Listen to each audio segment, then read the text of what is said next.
خصوصا على سيد الرسل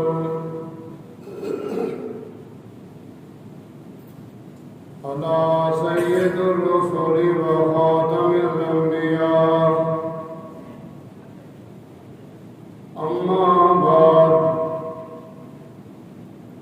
أعوذ بالله من الشيطان الرجيم. بسم الله الرحمن الرحيم. ولا تحسبن الذين قتلوا في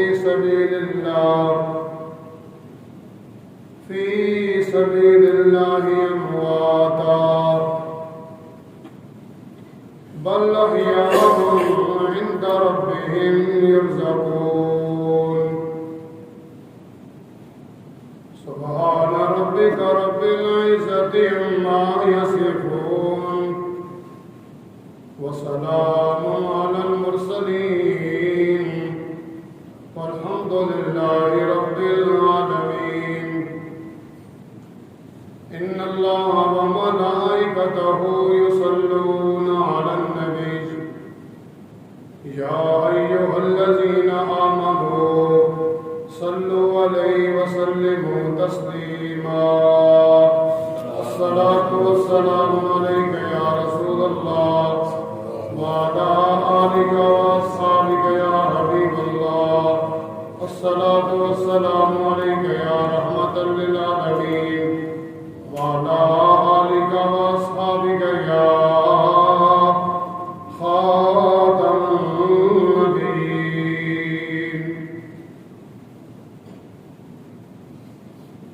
اللہ تعالیٰ کی حمد و ثنا اس کے محبوب میرے اور آپ کے آقا حضور احمد دو عالم، نور مجسم، شفیع معظم، نبی مکرم، قائد المرسلین، امام الاولین والآخرین، احمد مجتبیٰ محمد مصطفیٰ صلی اللہ علیہ وسلم کی بارگاہ میں درود و سلام کا ہدیہ عرض کرنے کے بعد، اس سے قبل جمعہ کے خطبہ میں حضور کے نواسے رسول، جگر گوشہ بطول سیدنا امام عالی مقام علیہ السلام کے شہادت کے حوالہ سے آپ نے گزارشات میری سماعت فرمائی. اس واقعے کے بعد کیا ہوا؟ ایک ہے امام عالی مقام کا قافلہ مدینہ سے مکہ، مکہ سے کربلا جانا. ایک کربلا سے میرے مولا کا قافلہ کربلا سے کوفہ، کوفہ سے دمشق، اور دمشق سے کربلا، اور کربلا سے پھر مدینہ پاکا. ایک ہے جانا، ایک ہے آنا. آج اس کی چند جھلکیاں عرض کرنی ہیں کہ اہل بیت کا یہ قافلہ کربلا سے مدینہ کس طرح پہنچا. بڑے واقعات ہیں، ایک جمعہ نہیں کتنے مہینے لگ جائے تو یہ واقعات مکمل نہیں ہوتے. بس چند اشارے عرض کرنے ہیں. پہلے جو آیت مقدسہ پڑھی ہے اس کے حوالے سے اللہ تعالیٰ نے جو پچھلے جمعے میں نے آیت پڑھی اس میں رب نے ہمیں حکم دیا، ایمان والو جو میرے راہ میں قتل ہو جائیں انہیں مردہ کہنا نہیں. وہ زندہ ہیں تم ان کی زندگی کو سمجھ نہیں سکتے، یہ حکم تھا.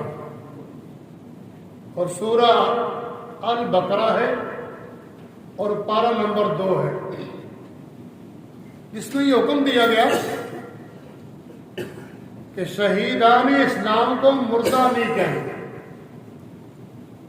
آج جو میں نے آیت پڑھی ہے اس میں اللہ تعالیٰ نے آل ایمان کو پابند کیا ہے، اس آیت میں رب نے پابند نہیں کیا۔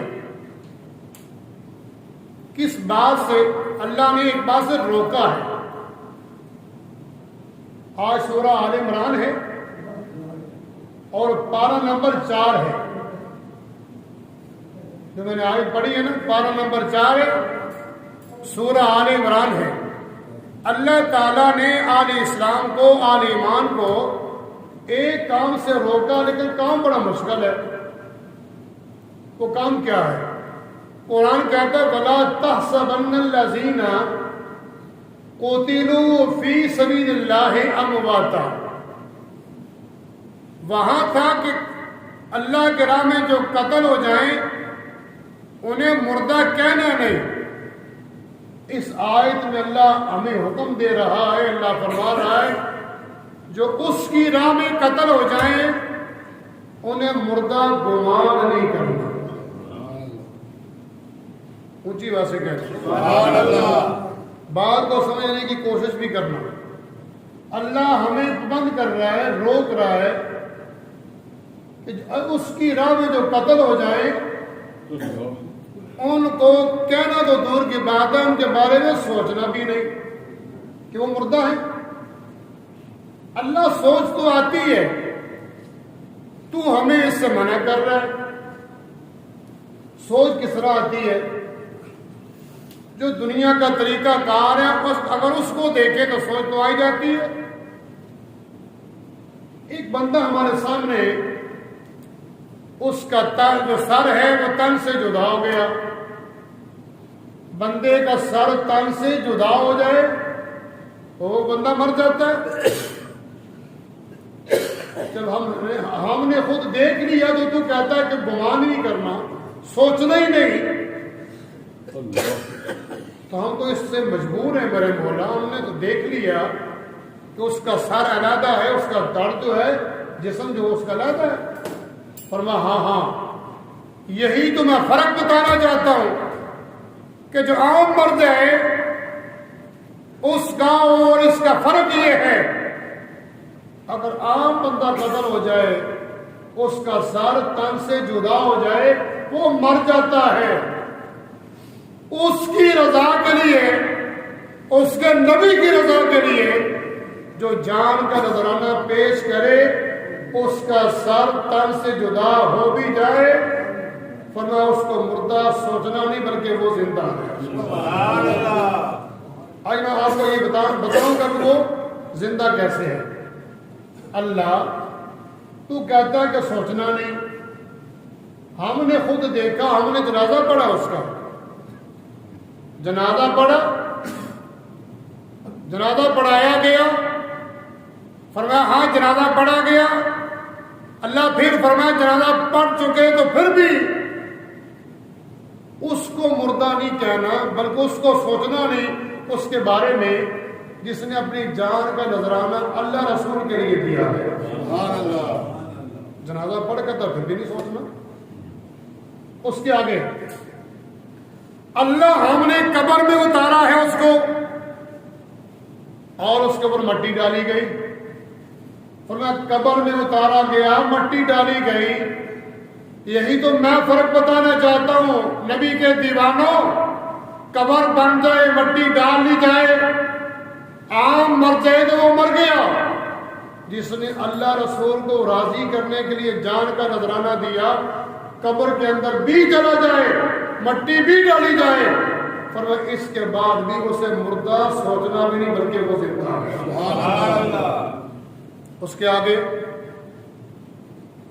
جنازہ پڑھا گیا، سر تن سے جدا ہوا، قبر بن گئی۔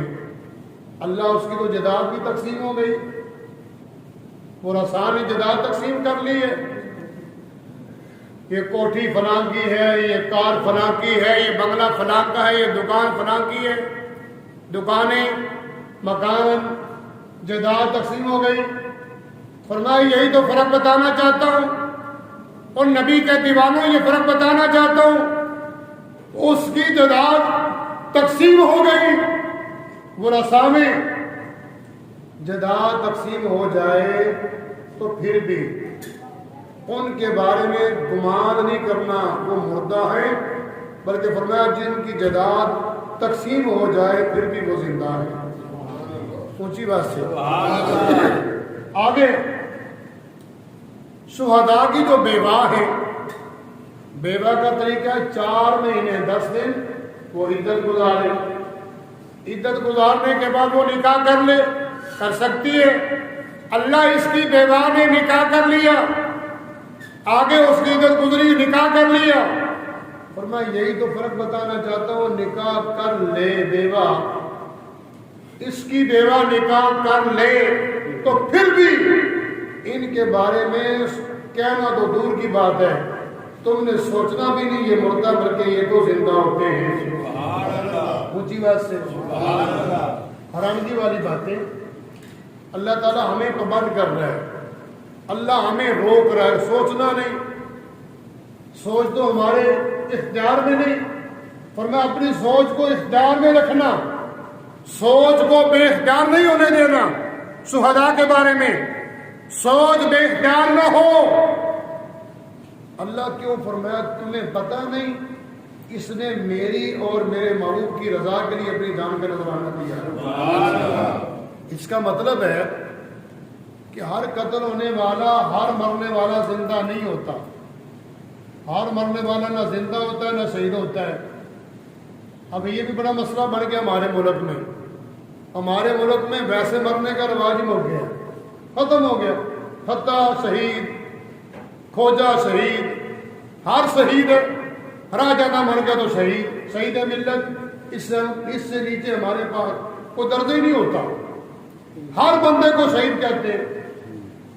شہید ہر بندہ شہید نہیں ہے، اور یہ بھی یاد رکھنا میدان میں جائے تلواریں چلائے تو شہادت کا مرتبہ پھر بھی بندے کو قسمت سے ملتا ہے۔ اونچی بات سے کہہ نہیں سمجھ آئی تو میں حدیث بخاری بتانے لگا ہوں۔ حدیث بخاری سنو، میرے آقا صلی اللہ علیہ وسلم کا جاری زمانہ ہے، صحابہ جنگ کر رہے ہیں، جنگ کے دوران ایک بندہ تھا بڑا بہادر، بڑی بہادری کے ساتھ وہ تلوار چلا رہا ہے، جیسے گاجر مولی کاٹی جاتی ہے، کافروں کو ایسے کاٹ رہا ہے۔ اس کی بہادری دیکھ کے صحابہ نے عرض کی آقا یہ بڑا بہادر ہے، اس نے بڑے کافروں کو واصل جہنم کیا ہے۔ سنو میرے آقا نے جو جملے فرمائے وہ بڑے کمال کے ہیں، فرمایا ہاں ہے بڑا بہادر، بڑے کافروں مارے سو، لیکن او میرے پیارے صحابہ سنو، یہ لڑنے والا جنتی نہیں بلکہ یہ تو جہنمی ہے۔ آقا نے فرمایا صحابہ اس کا ظاہر دیکھ رہے تھے تو میرے آقا اس کا باطن بھی جانتے تھے، اس کے دل میں کیا ہے۔ اللہ کے نبی نے اپنی زبان، وہ زبان ہلائی جو زبان نہیں ہلتی اس وقت تک جب تک پیغام لے کے آنے والا اللہ کا پیغام نہ لے کے آئے۔ حضور کی زبان حرکت نہیں کرتی، وہ زبان ہلی۔ آقا نے فرمایا تم نے اس کی بہادری کو دیکھا ہے، تلوار چلانے کو دیکھا ہے، سنو میں اللہ کا نبی فرما رہا ہوں یہ لڑنے والا جنتی نہیں بلکہ یہ جہنمی ہے۔ ہوا کیا؟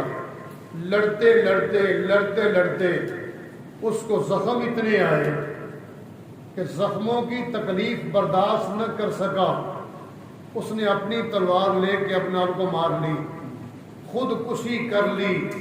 صحابہ کہتے ہم حیران ہو گئے، ہم پہلے اس کی بہادری کو تکتے تھے، ہمارے ذہن میں آقا کا فرمان بھی تھا کہ حضور نے فرمایا یہ جہنمی ہے، ہمیں یقین ہو گیا کہ اللہ کے نبی نے جو فرمایا وہ سچ ہے۔ کیوں؟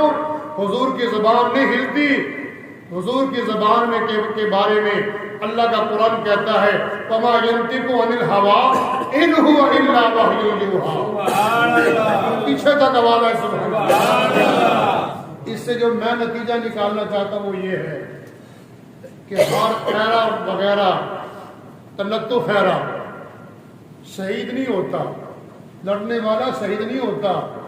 شہید میرے دوست وہ ہوتا ہے جس کو یا تو اللہ فرمائے یہ شہید ہے، یا اللہ کا نبی فرمائے یہ شہید ہے، یا اللہ کا قرآن کہہ دے شہید ہے. ہم ان لوگوں کو شہید مانتے ہیں، ان کے علاوہ ہم کسی کو شہید ماننے کے لیے تیار ہیں. حضرت ذی وقار قرآن کہتا ہے بلکہ جو جملے فرمائے کہ تم نے سوچنا نہیں، ان کے بارے میں سوچنا نہیں کہ وہ مردہ ہیں اور کہ وہ زندہ ہیں. کتنے زندہ ہیں؟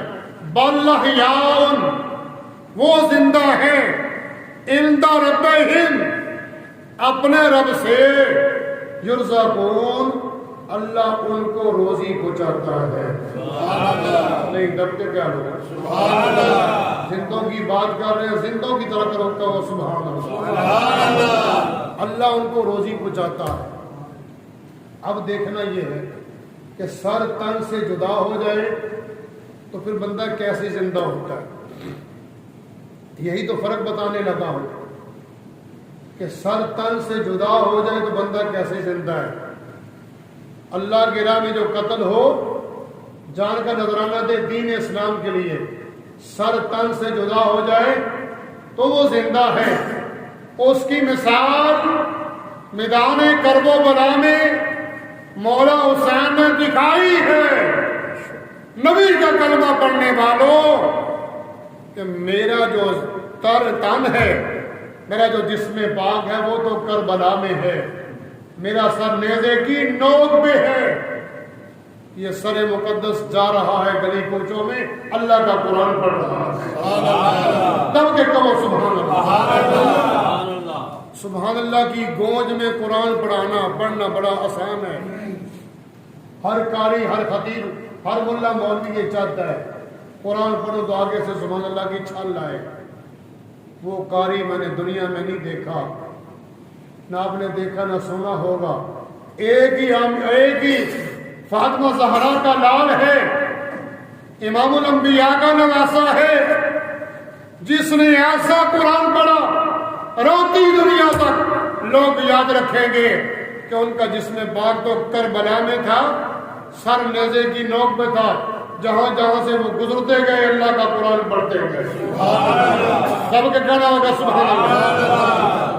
حضرات ذی وقار وقت قلیل ہے، 10 محرم کی شام آ گئی، جس کو ایک گروہ شام غریبہ کہتا ہے. میرے نزدیک اس کو شام غریبہ کہنا گناہ ہے. غریبوں کی شام، وہ غریب تھے، اللہ کے بندوں ان کو غریب کہتے ہو؟ وہ تو رب کی رضا لے کے بیٹھے ہوئے تھے. کل جہاں کی نعمتیں ان کے قدموں میں تھیں. اگر امام حضرت سیدنا ابراہیم خلیل اللہ کا بیٹا اسماعیل ذبیح اللہ پاؤں مارے تو زمزم کا چشمہ نکل آتا ہے. آج تک وہ چشمہ موجود ہے، جاری ہے. تو کیا نہیں ہو سکتا تھا علی اصغر اپنا پاؤں مارتے تو کربلا کی زمین میں پانی آ سکتا تھا. اللہ کی وہ رضا لے کے بیٹھے ہوئے تھے، اللہ نے ساری طاقتیں دی ہوئی. سبحان اللہ. کبھی نہ کہو کہ غریبوں کی شام ہے، عظمت والوں کی یہ شام ہے، شان والوں کی یہ شام ہے، اور عزتوں والوں کی یہ شان ہے. وہ مر گئے، مٹ گئے، ان کا کوئی نام لینے والا نہیں ہے. آج بھی میرے مولا حسین کا نام زندہ ہے، اور انشاءاللہ قیامت کی صبح تک مولا حسین کا نام زندہ ہے. سبحان اللہ. کہنے والا کہتا ہے قتل حسین اصل میں مرگ یزید ہے. اب قتل حسین اصل میں مرگ یزید ہے. اسلام زندہ ہوتا ہے ہر کربلا کے بعد. اسلام زندہ ہوتا ہے ہر کربلا کے بعد. آج بھی مولا حسین کا نام زندہ ہے. 11 محرم کا دن آیا، شہداء کے جو سر مقدس ہیں وہ نیزوں کے اوپر چڑھا دیے گئے. ان لعنتیوں نے اپنے مردے دفنا دیے، واصل جہنم ہو گئے. لیکن میرے مولا حسین کے جتنے رفقا تھے ان کی مجدیں ویسے پڑی رہی. یہ چل پڑے. بڑے دردناک واقعات میرے دوست، اتنا حوصلہ نہیں رکھتا کہ میں سناؤں. ان واقعات میں سے ایک واقعہ یہ سن لو. حضرت سکینہ رضی اللہ تعالیٰ عنہ مولا حسین کی 6 سال کی بیٹی ہے.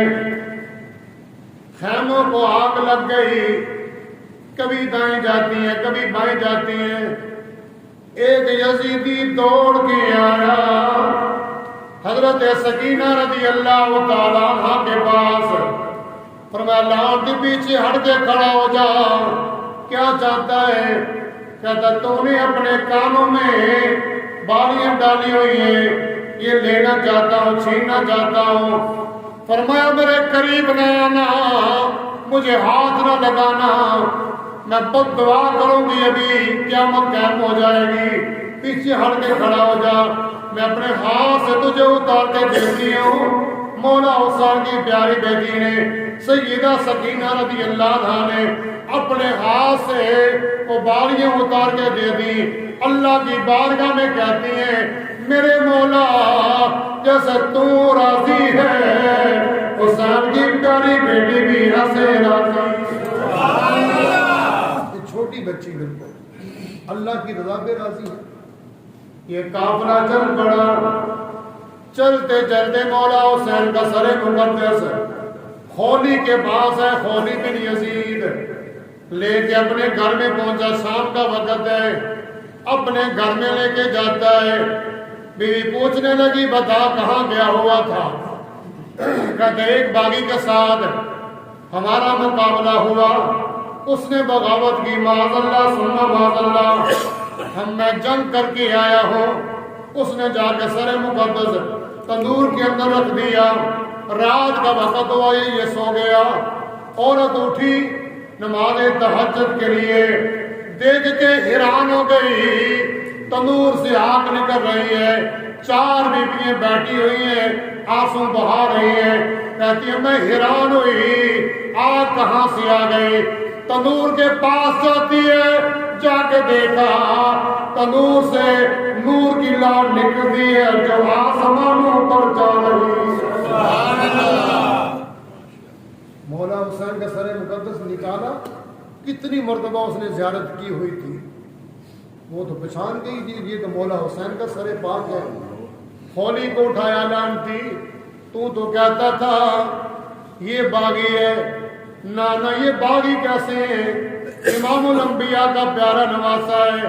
اور لعنتی تو جانتا نہیں یہ وہ پیارا حسین ہے اس کے بارے میں میرے آقا کا فرمان ہے میرا کلمہ پڑھنے والوں میرے پیارے نواسے کو رب نے جنتی جوانوں کا سردار بنایا ہے. اثر تک دنیا کہے گی اور کربلا والا حسین اور تو حسر تک دنیا کہے گی کہ کربلا بولو بولو حسر تک دنیا کہے گی کہ کربلا یا حسین وہ دین دا نیت بنیا اور لا الہ لا حسین وہ دین دا نیت بنیا اور لا الہ لا حسین. سے کہا نانتی اٹھ کے دیکھ. میں نے سمجھا آگ جل رہی ہے، واللہ میں نے دیکھا غور سے کہ نور کی لاٹ نکلی جو آسمانوں تک جا رہی. میرے مولا حسین کا سر پاک یہاں سے لے کے یہ چل پڑے. ابن زیاد کے پاس پہنچے. بڑے تکبر کے ساتھ وہ بیٹھا ہوا ہے، اس کے ہاتھ میں چھڑی تھی. میرے مولا حسین کے لبوں کے اوپر مارنے لگا. حضرت زید ابن ارکم حضور کے پیارے صحابہ بوڑھے صحابی ہیں، فرماتے ہو لعنتی پیچھے ہٹا لے. مجھے رب کعبہ کی قسم ہے جن لبوں کے اوپر تو چھڑی مار رہا ہے ان لبوں کو ایک مرتبہ نہیں بلکہ کئی مرتبہ اللہ کے پیارے نبی کو میں نے بوسے دیتے دیکھا ہے۔ تجھے شرم نہیں آتی؟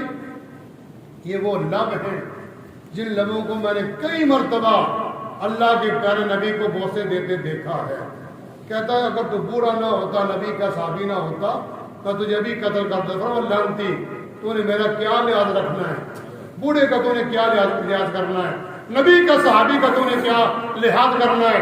جب آل نبی اولاد علی کا تو نے لحاظ نہیں کیا، اس ہستی کا لحاظ نہیں کیا جس ہستی کو کندھوں کے اوپر سوار کر کے مدینہ پاک کی گلیوں میں کھلانے والے امام الانبیاء، اس کا تو نے لحاظ نہیں کیا، تو میرا لحاظ کیا کرے گا؟ حضرت زید بن ارقم رضی اللہ عنہ کو دھکے دے کے دربار سے نکال دیا گیا۔ حضرات عجیب بکاری قافلہ چل پڑا، وقت قلیل ہے، قافلہ چل پڑا، آگے چلتے چلتے ایک باغ آیا، یہودی کا باغ ہے، کھجوروں کا باغ ہے۔ اللہ اکبر کبیرہ، یہودی مالک ہے، اپنی بیٹی کو کہنے لگا نبینی بیٹی ہے، تو اس کی رکھوالی کر، میں تیرے لیے کھانا لے کے آتا ہوں، کھانا لے کے آتا ہوں۔ وہ کہتی ہے میں نے کیا رکھوالی کرنی ہے، میں تو نبینی ہوں، مجھے تو نظر نہیں آتا۔ اس نے کیا نظر آئے یا نہ آئے تو آواز دیتی جائے، لوگوں کو پتا چلے گا، آنے والے کو پتا چل جائے گا یہاں تو بندہ رکھوالی کر رہا ہے۔ وہ رکھوالی کر رہی ہے، ایک کھجور سے سنو، ایک کھجور سے اچانک آواز آنے لگی، یاسین والقرآن الحکیم انک لمن المرسلین علی صراط مستقیم۔ حیران ہو گئی، قرآن کی آواز کھجور سے آ رہی ہے، نبینی تھی نا، اوپر منہ کے کر کے کہنے لگی نالے اللہ دا قرآن پڑھنا ہے تو نال کھجوراں چوری کرنا ہے۔ آواز دینے والا، قرآن پڑھنے والا لوگوں کون تھا؟ میرے مولا حسین کا سر پاک ہے جو ان لعنتیوں نے کھجور کے اوپر رکھا ہوا ہے۔ مولا حسین کا درد و کربلا میں ہے، میرے مولا حسین کا سر پاک کھجور کے اوپر ہے۔ بچی کہتی ہے کھجوریں بھی اتارتا ہے، اللہ کا قرآن بھی پڑھتا ہے۔ دوبارہ پھر آواز آئی میرے مولا حسین کے سر پاک سے، ام حسبتا ان اصحاب الکہف والرقیم کانوا من آیاتنا عجبا۔ پیچھے تک آواز ہے سبحان اللہ۔ یہ ہے اللہ کے قرآن کا قاری۔ قاری کو اپنے بڑے سنے ہوں گے، سونا قرآن پڑھنے والے، ترنم کے ساتھ قرآن پڑھنے والے، سوچ کے ساتھ اللہ کا قرآن پڑھنے والے۔ ایسا قاری نہ زندگی میں آپ نے سنا ہے نہ کبھی دیکھا ہوگا۔ اللہ اکبر کبیرہ، جس کا سر کربلا، جس کا تر جو ہے وہ تو کربلا میں ہے، اور آپ کا سر پاک حضور کے اوپر ہے، وہاں بھی اللہ کا وہ قرآن پڑھ رہے ہیں، کہتے ہیں یاسین والقرآن الحکیم انک لمن المرسلین علی صراط مستقیم۔ مولا حسین کا سر قرآن پڑھ رہا ہے، بچی بڑی حیران ہے، نالے کھجورا لانا ہے، نالے اللہ دا قرآن پڑھنا ہے۔ انج ویکھو تو نبی نہیں، وہ نے اپنا سر اوپر کیا، نالے اللہ دا قرآن پڑھنا ہے تے نالے کھجورا بھی لانا ہے۔ میرے مولا حسین کی گردن سے، تو جو مولا حسین کی گردن سے خون کا قطرہ نکلا، نبی بچی کی آنکھ میں گیا، اللہ نے آنکھ کا نور عطا کر دیا۔ او جانوروں، کہنے والوں، میں اور نبی ایک جیسے ہیں۔ لوگ کہتے ہیں میں اور نبی ایک جیسے ہیں، یہ نبی نہیں، نبی کا نواسا۔ اونچی آواز نال، یہ نبی نہیں، نبی کا نواسا ہے۔ نبی کے نواسے کا پورا جسم نہیں ہے، جسم تو وہاں پڑا ہوا ہے، یہ مولا حسین کا سر پاک ہے. اللہ اکبر. لوگ کہتے ہیں ہمارا خون میں نبی کے خون میں فرق کیا ہے؟ مجھے رب کعبہ کی قسم ہے مولوی کا خون حرام ہے, ملا کا خون حرام ہے, اور پیر کا خون بھی حرام. ہر انسان کا خون حرام ہے, پلید ہے, نجس ہے.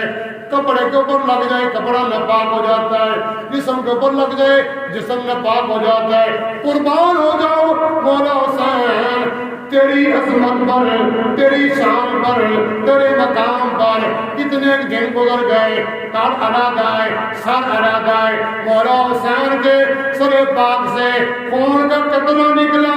رب کائنات نے حسین کے ایک خون کے قطرے سے نبی بچی کو آنکھ کا نور عطا کیا.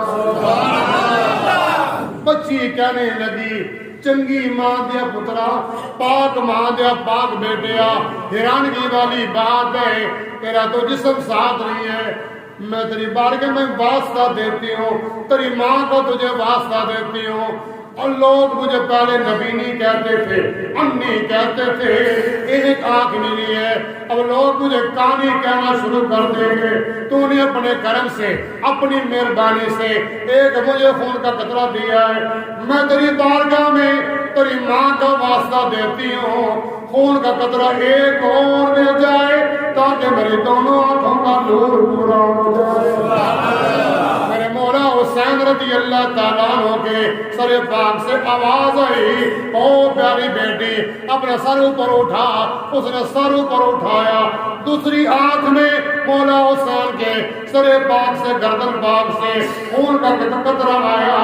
بچی کی آنکھ میں آتا ہے رب کائنات نے دونوں آنکھوں کا نور عطا کر دیا. لوٹا ہوا قافلہ, مختصر لوٹا ہوا قافلہ یہ یہاں سے چلا کوفے پہنچا. کوفے سے چلتا چلتا ابن زیاد کے دربار میں, اور وہاں سے چلتا چلتا یزید کے دربار میں پہنچ گیا اور بڑے مذاکرات ہوئے. اس کے بعد یہ قافلہ چلتے چلتے دوبارہ پھر کربلا میں آیا. 40 دنوں کے بعد یہ کربلا میں پہنچا. یہاں سے چلتے چلتے یہ مدینہ پاک میں پہنچا. اللہ اکبر کبیرہ. سارے حالات و واقعات جا کے آقا کی بارگاہ میں پیش کرتے ہیں. حضرت امام زین العابدین رضی اللہ عنہ آقا کی بارگاہ میں گئے, جا کے سرانی پیش کی. سرانی پیش کرنے کے بعد عرض کرتے ہیں نانا جہان میں کس طرح بتاؤں, کس منہ سے بتاؤں, کس زبان سے بتاؤں کہ میں نے اپنی آنکھ سے دیکھا ہے آپ کا پیارا نواسا چکرا کے کس طرح سواری سے زمین پر آئے تھے. سارے حالات امام زین العابدین نے جب عرض کیے حضور کی بارگاہ میں, تو لوگ کہتے ہیں اس دن یوں لگتا تھا جیسے قیامت آ گئی. مدینہ پاک میں ایک قیامت اس دن آئی جب میرے آقا کا وصال ہوا. ایک قیامت اس دن آئی جب یہ لوٹا ہوا قافلہ کربلا سے دوبارہ مدینہ پاک پہنچا. لوگوں ہماری حالت عجیب ہوتی ہے, بھائی فوت ہو جائے, باپ فوت ہو جائے, بیٹا فوت ہو جائے, ہماری نمازیں بھی گئیں, ہمیں ہوش نہیں رہتی.